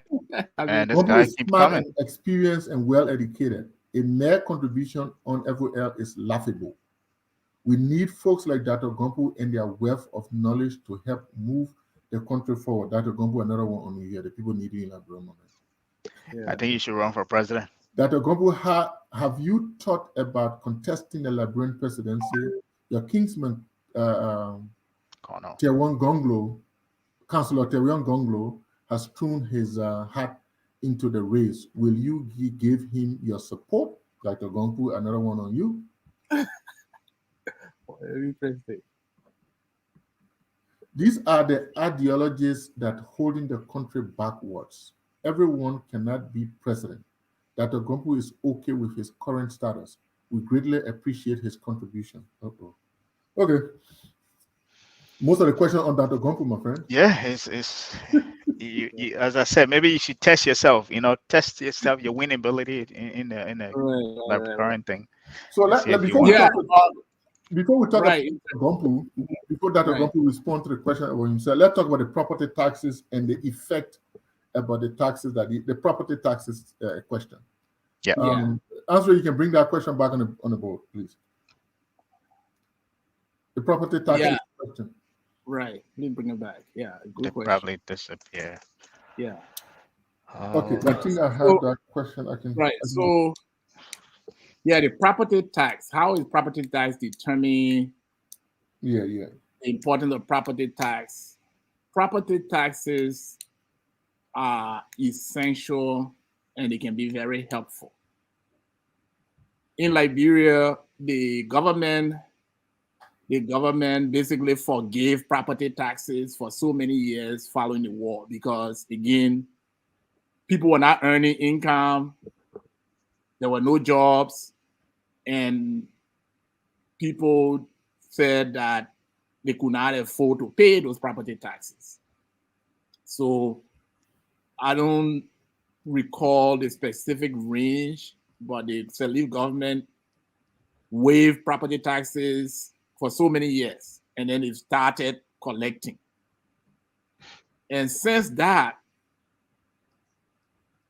the property tax collection and enforcement in Liberia is really limited. It's really on a voluntary basis. Again, I mean, the last time I was in Liberia, I went to pay my taxes, and then people were saying, "Why do you have to pay?" And I basically said, "Because I want to be compliant. I want to be compliant. Nobody told me to pay, but that's how you haven't paid your taxes. Just go and pay. So I'm here to pay my taxes." And then people started giving me the run around. You want to pay your taxes, and then to do the evaluation, and then to even get people to do the evaluation so that you can pay your taxes and feel that you've done your duties, it can be a problem too. So right now the property tax collection is very low, and part of it is because the there are just too many people who aren't working. They're not getting income from those properties. And then they have real difficulties paying those property taxes. And for some reason, the government sometimes also feel that if the people don't have income and you try to impose tax on them or lock up their houses, it will make the government very unpopular, and those communities could fight back. So imagine going to West Point to collect taxes when people there, are not, most of the people are not employed. You go to Newtown to collect taxes. How are you going to enforce it? So the government has basically made the property tax payment on a voluntary basis. However, if you have properties that you're generating income from, then the government makes a serious effort to make sure you pay because you're making money from those properties. So right now, one of the things they're doing is if you rent somebody's house, like Coffee was saying, they have a requirement now that you withhold 10% of your rent or of your lease and remit that to the LRA. Because some of these property owners will collect the rent and not pay their taxes. So what should the government do? So what they're doing now is to say, hey, if you don't withhold that 10%, then, and we know that you are in that house and you're paying rent, such as a business, once they see that sample, they will come to your house or they will come to that house and say, where's the 10%? If you didn't withhold it, we'll shut the house down until your landlord comes and pay. So then you will be forced to pay those taxes. You'll be forced to pay those taxes before you can have entry to the house. So that's part of the issue with property taxes. But I agree with the caller who says that, look, to give an incentive to pay property taxes, you must also give them service, collect the garbage, make sure that the security is working, let the people feel secure so that the property value can rise. Because with everything we're hearing now in terms of finding bodies here, finding bodies there, those things can bring property value down because it becomes a disincentive for people to come to the country and to invest in the country. So if you're not providing adequate security, you're not providing adequate services in terms of fixing the road, building sidewalks, collecting the garbage, then it becomes difficult for government to make the case that people should pay property taxes on time. So then the question becomes, which one comes first? The government needs the money to provide the services. And then in order to raise the property value, but at the same time, without providing the services, people don't want to pay. So which one should come first? So I think that is a question chicken and the egg. Yeah. For us all as citizens of the country, for us to decide where we start in terms of rebuilding our country. Yeah, thank you for answering that question. I think you tried to answer the two questions in one, but I think the focus of the first question was that I'm just adding my voice to that in terms of the focus. How is the taxes on property, how is it determined? For example, he said, say the tax rate, the land or the home, what is the tax bracket? So from my personal experience, I know the LRA, say for example, he's talking about land. So there's an assessed value on the land, whether it's 1 acre, whether it's 2 acres, whether it's 300 acres. So per the land, the size of the land. So normally land taxes is lower. Mm-hmm. I don't know the specific number, the specific bracket, but I know that if you have a land, whether you have something on it or not, you have to pay based on the assessed value. That is based on the number of acreage that you have, whether that 1 lot, whether that 2 lot, the number of acreage. Now on the house, it's also, if you have a house, based on the assessed value of the house. And how do they do that? Either they send LRA send people technical people to your house to assess your house, how much your house costs.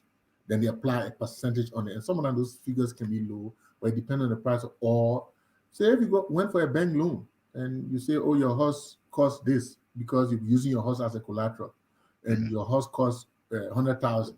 So if that record is given to the Ministry of, LRA use that to assess your figure. But generally, so that is how property taxes is assessed based on the value of the property or the house, and then the percentage that is applied on it is applied. So if it's 10,000 value of your house, then they apply the percentage on it.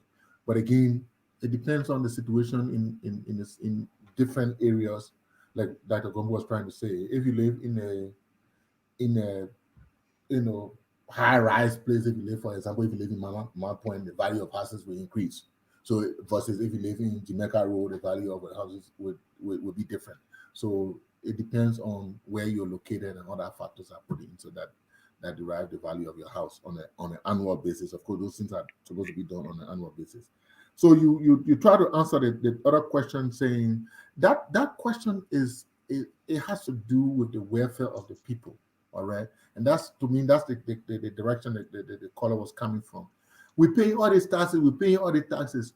What the benefit of the taxes? Just now we talk about we're grilling the taxes. Whether people paying taxes, whether taxi driver paying taxes. But at the same time, these people don't feel secure, right?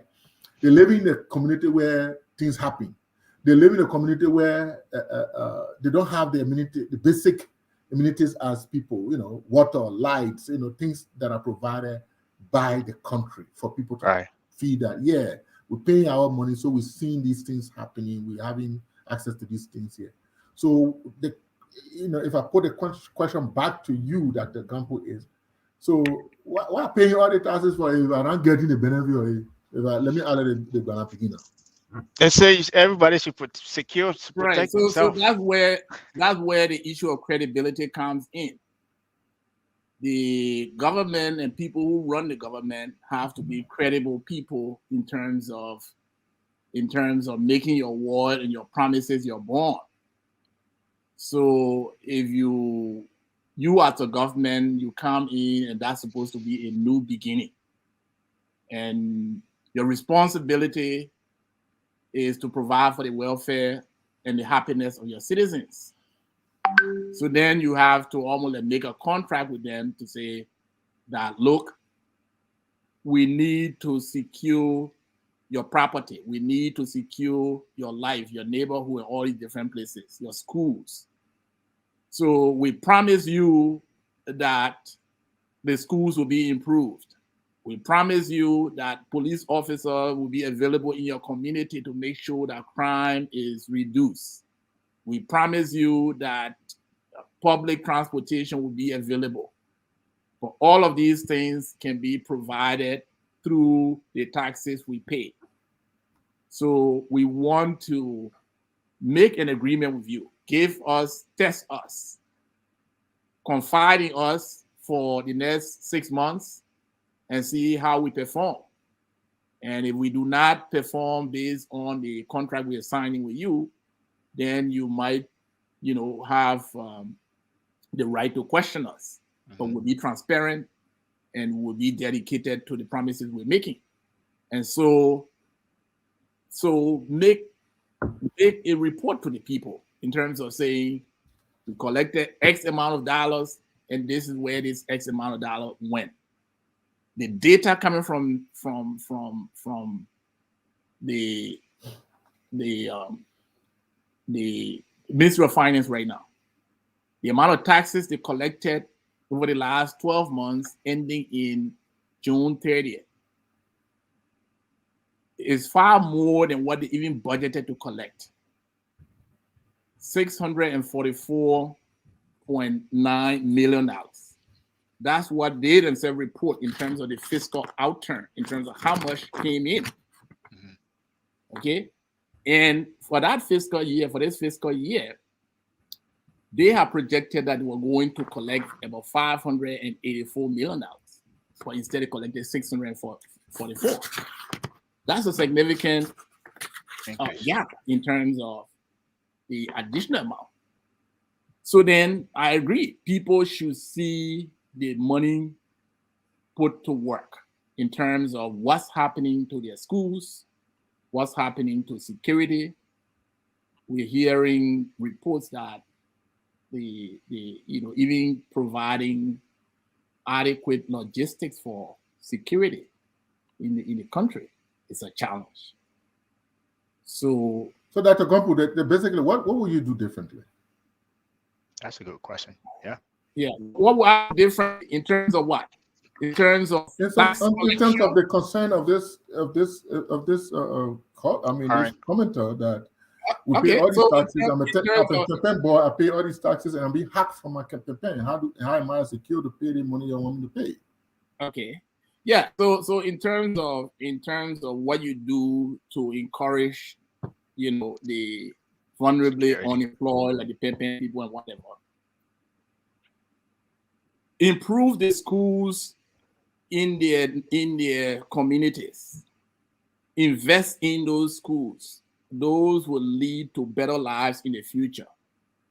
All of us sitting on this program, I will imagine. You mean investing in school will change the security situation? So he's speaking, Dr. Gumpu, he's speaking to the in security. Terms of the benefit, you talking about security, or in terms you talking about the return on your taxes? I'm a campaign boy. I'm being hacked up from my campaign. He's talking about security. Taxes. I'm not secure. I'm talking about my security here now. Oh, you how will you change my security, Dr. Gumpu? That's what I'm saying. Through the taxes we're talking about. Okay, but again, education can benefit the campaign boys too, because most of the campaign on the long term, they have children. And if they can take their child into a school where they care for, where they are giving lunch, where they are giving supply. Taking my child to school will stop somebody from brutalizing me? Well, on the security side, you officially coined that word. Or just that education side. But on the security you had the police that had to say ritualistic killing, that it would stop educating my son, that it would stop the ritualistic killing. Yeah, well, it can help. If we invest in education, we can reduce crime, because many of those criminals, a lot of the people, they're into ritual killing. Why are they doing ritual killing? Some of them are doing it, they call it ritual killing, but some of them are selling organs to make money. Some of them are believing in all kinds of demonic practices as a way of accumulating power, as a way of being influential. And that happens when your education is not solid. That's on the long term though, right? How about in the immediate term right now? Something in the immediate term, in terms of going after those people committing those crimes, we need to invest in police training. We need to invest in technology for following criminals. We need to build relationship between our policing agencies and other policing agencies around the world where crime has been reduced significantly. Look at the NYPD and some of the other police agencies around the world. We can build network among them. Let them study how people, reduce crime. Crime statistics is important.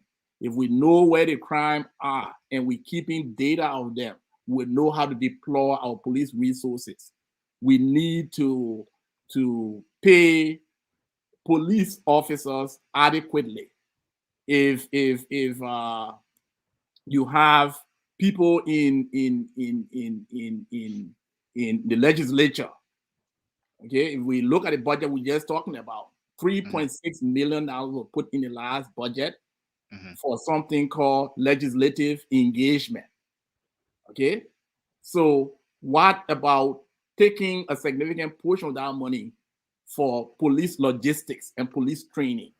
Right. The police tend to be under-resourced, and we also have to set targets for those police officers, which means that when these kinds of crime waves are rising, senators and representatives and citizens. So, Dr. Gumpu, we want to spare the politics a little bit, and this is different. It's not politics. Let's pivot here. Solution. You're talking about real solution. I am saying. Yeah, but let him land. Alex, let him land. Right? We are citizens.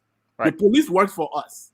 Yep. If we're paying them well, we're providing the resources, and crime is going up, you know, the citizens, through their representative, have the right to call the police director to be questioned. Yes. You call the police director Testify. and threaten his job and say, look, the legislature is going to take a vote of no confidence in you, and call on the president for your immediate. Dr. Gumpu, there's one more question here. William Ponder has a question here. Does Liberia have a tax write-off bracket? I'm an economist. Dr. William Ponder is an economist, so economist to economist. Does Liberia have a tax bracket or a tax write-off bracket? A tax write-off bracket. So maybe you could think about the bracket where people, you know, that income level where people do not pay taxes because their income is too low, you know, is a way of saying they pay zero tax. So that means their taxes are written off by the state to say, okay, we're trying to reduce poverty, and therefore will not impose taxes on you. I mean, that's one way to think about tax write-off bracket. Mm-hmm. You know, below a certain threshold of income, you're not paying taxes. So if your taxes are zero and you're still a citizen and you enjoy everything, then that means your taxes are being written off. I mean, that's one way I would think about it. Okay. Okay, thank you. So, Gabriel, I have one more question here. Just last question. I know we were approaching the 2-hour mark. We're wrapping up in 10 minutes, but we just have one more question here. And this goes back to something you alluded to earlier, right? I think you mentioned that the government current budget that they're at 644 million, right? Mm-hmm. And the year before it was at 580. So technically, let me see, that's a 11% increase, right? How, right? Do you see the revenue going down? I mean, do you see? Let me rephrase the question. How was that even possible, given that what we've seen, right, year over year up to now, since 17, year over year budget decline, right? How do you think that was they were able to pull that off? An 11% increase from the year prior. Well, so let me add on to. Let he get yeah. Let me so add that's on to table that, and I think he's about to add another one on there. Right? Yeah, let me add on to and just give a, you know, because say our budget, the revenue part of it, because that's the revenue that drives the expenses, of course.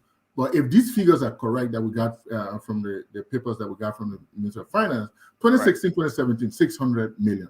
2017, 2018, it dropped to 561 million. 2018, 2019, 570 million. 2019, 2020, it dropped to 526 million.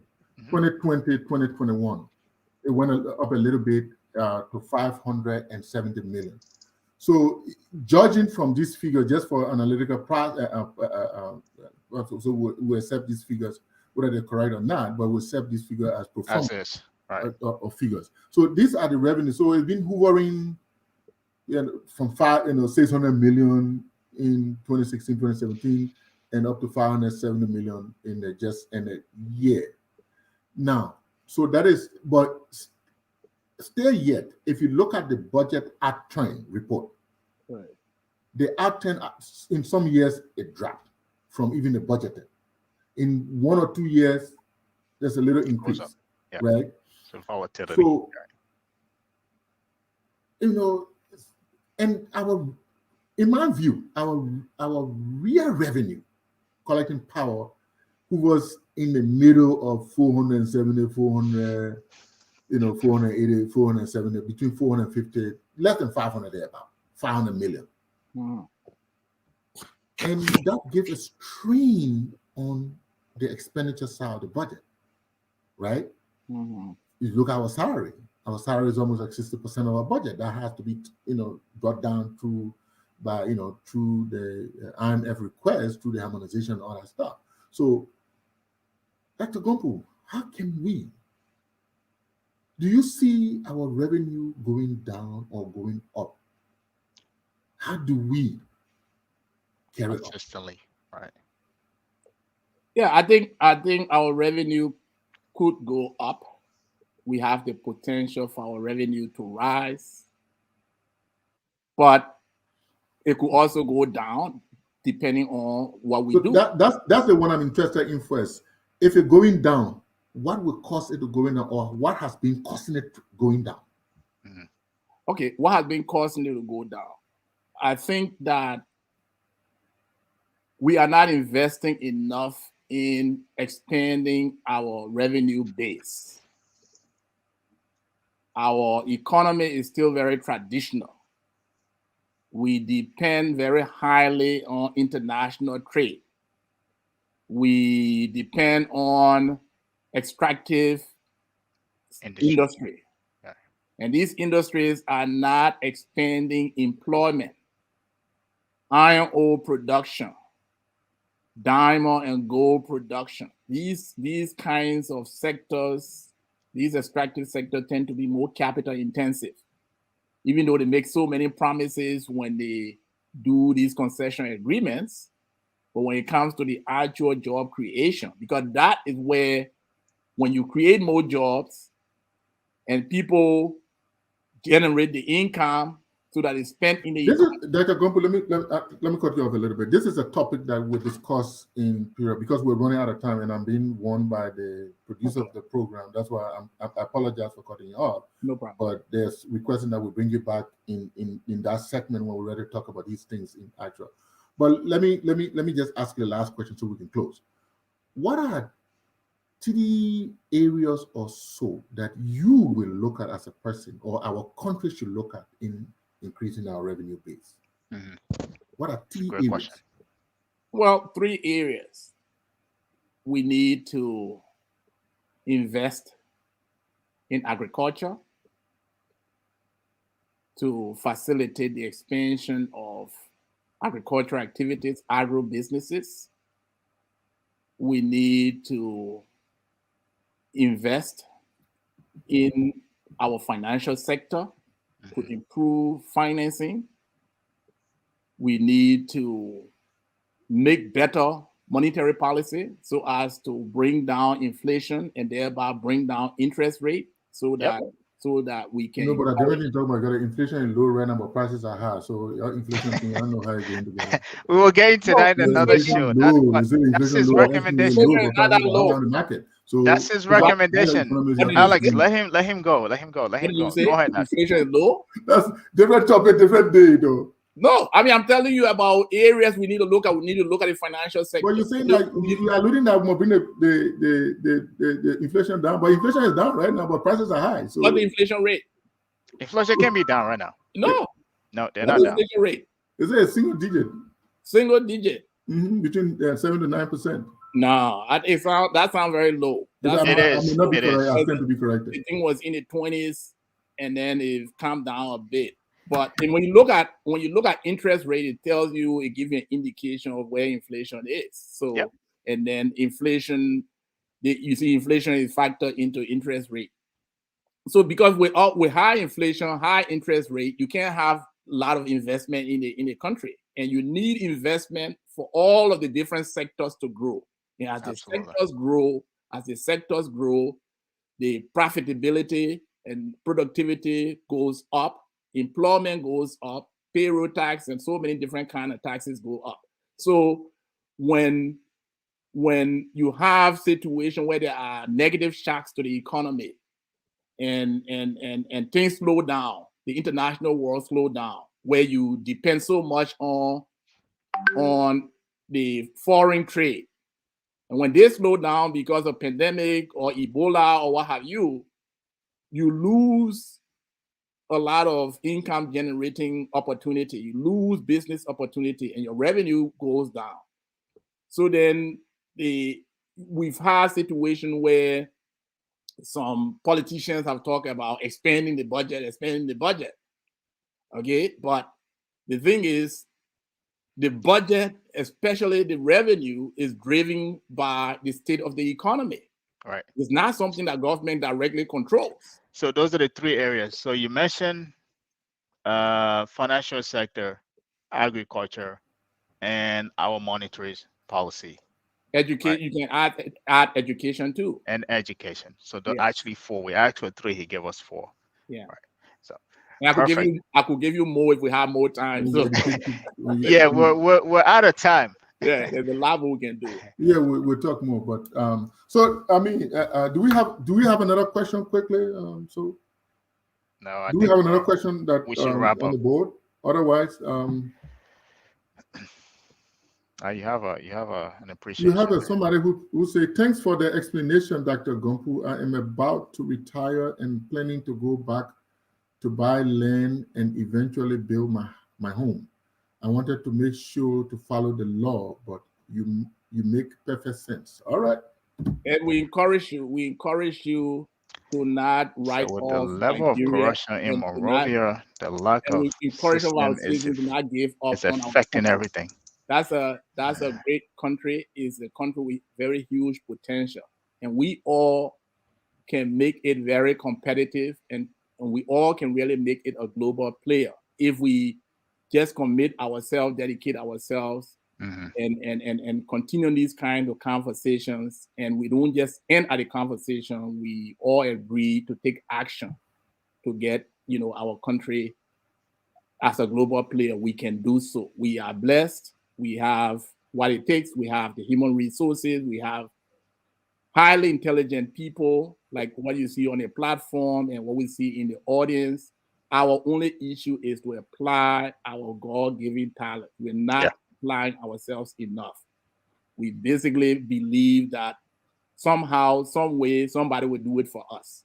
And we know Uncle Sam is not coming to relieve us. Everybody is tired. Everybody is focusing on his own problem. So the last question before you give your parting comment is with the level of Darling, with the level of corruption in Monrovia and the lack of system is affecting everything. So we want you to address this. That's a comment. You can give okay. I think he can just answer that statement. But with the level of corruption, you can please answer this question. So basically, to put a country in context, he's saying the corruption in the country is impacting on everything. So Dr. Gompu, please respond to this question, and then you can give your parting comment so we can close. Yeah. Except Gabriel has something else to add. No, that should be fine. I agree with Wawood. There is a problem of corruption, high corruption, and corruption tend to make life difficult. They tend to discourage investment. However, we know that corruption is not dropping from the sky. It's people that are engaged in corruption. So we can make a difference. We can fight corruption, provided we are all dedicated to it and we just don't talk about it. See, the problem with us is that we're very good at talking. When it comes to taking action, everything we know, putting it to work. So how do we deal with corruption? We need to invest in technology. This time, there is still a lot of government activity, especially in focusing on revenue, where we're still dealing with cash in a lot of government businesses. Okay, you want to pay for your license plate, you pay in cash. You want to pay your income tax, you pay in cash. I think that we need to minimize the use of cash in doing government transaction. And that will be one step in fighting corruption. We need to invest in technology to do that.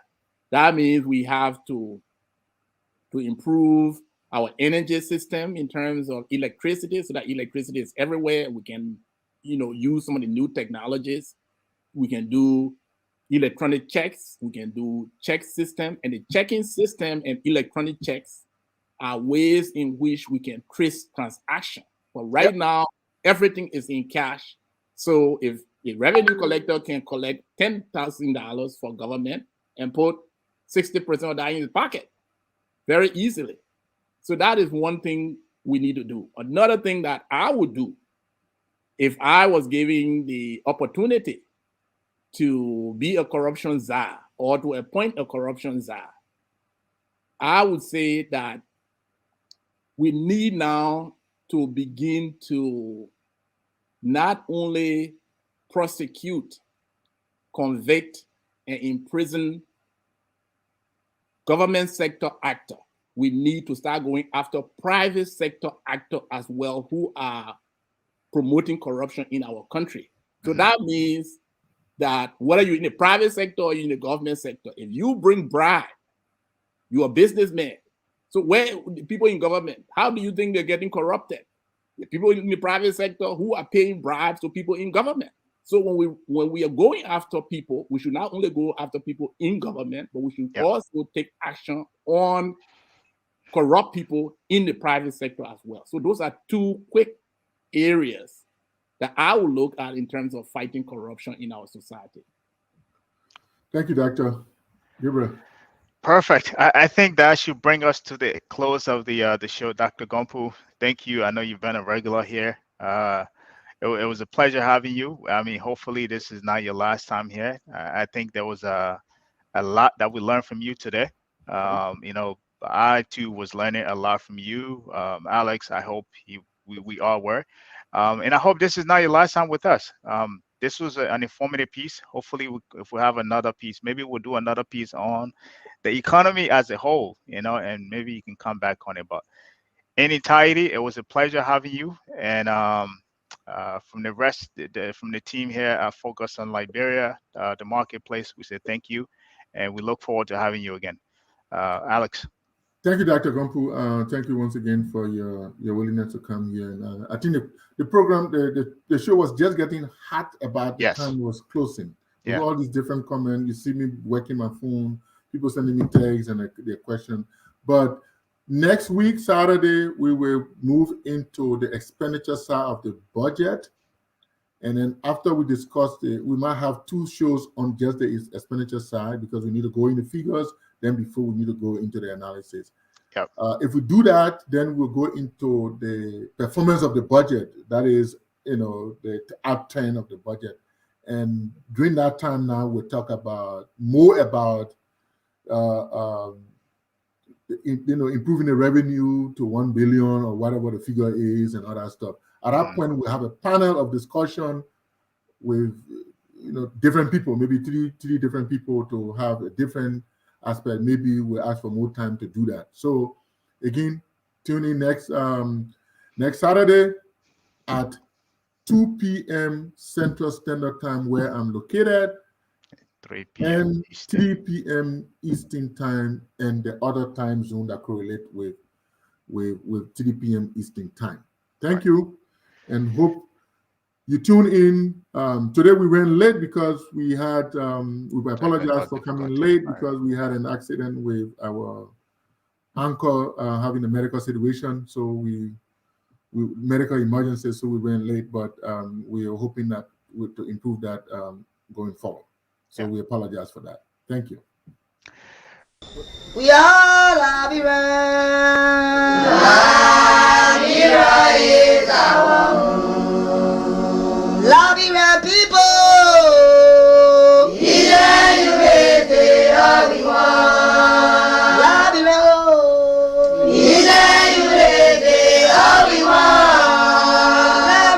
Liberia.